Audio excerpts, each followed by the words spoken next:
Hi అండి, ఎలా ఉన్నారు అందరూ? నేనైతే చాలా బాగున్నాను. Welcome back to my channel మా ఇంటి ముచ్చట్లు.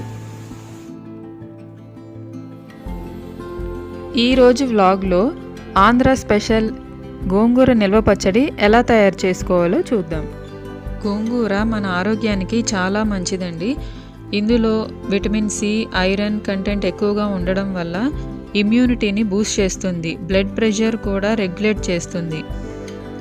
ఈ ఐరన్ కంటెంట్ ఎక్కువగా ఉండడం వల్ల ఎనీమియా, రక్తహీనత ప్రాబ్లమ్స్ కూడా క్యూర్ అవుతాయి.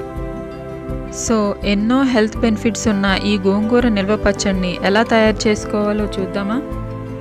ముందుగా గోంగూరని బాగా వాష్ చేసుకుని తడి లేకుండా ఒక క్లాత్ పైన ఆరబెట్టుకోవాలి. నేను 1 కేజీ తెల్ల గోంగూరని తీసుకున్నాను. 200 గ్రాములు చింతపండుని గుజ్జు తీసి స్టవ్ మీద పెట్టి దగ్గరకు వచ్చేంత వరకు ఉడికించుకోవాలి. స్టవ్ మీద ఒక ప్యాన్ పెట్టుకుని 2 స్పూన్ల మెంతులు, 4 స్పూన్ల ధనియాలు డ్రై రోస్ట్ చేసుకోవాలి. ఇప్పుడు ఒక కడాయిలో కొద్దిగా ఆయిల్ తీసుకుని 300 గ్రాముల ఎండుమిర్చి బాగా ఫ్రై చేసుకోవాలి.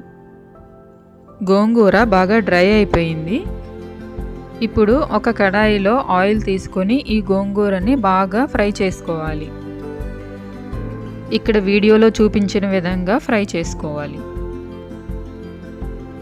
చల్లారిన గోంగూరని ఒక మిక్సర్ జార్లోకి తీసుకొని మెత్తగా గ్రైండ్ చేసి ఒక బౌల్లోకి తీసుకోవాలి.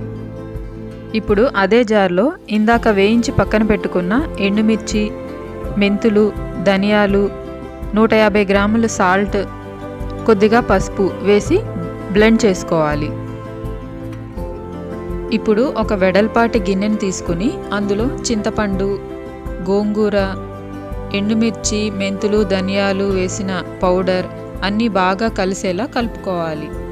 ఒక కడాయిలో ఆయిల్ తీసుకుని అందులో ఆవాలు, జీలకర్ర, ఎండుమిర్చి, కరివేపాకు వేసి తాలింపు పెట్టుకోవాలి.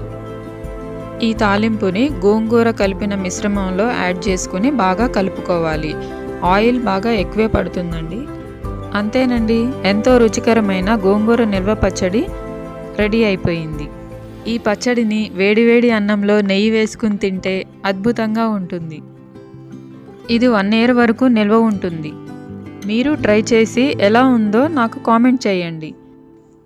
ఈ వీడియో మీకు నచ్చినట్లయితే please like, share and subscribe to my channel. Thank you.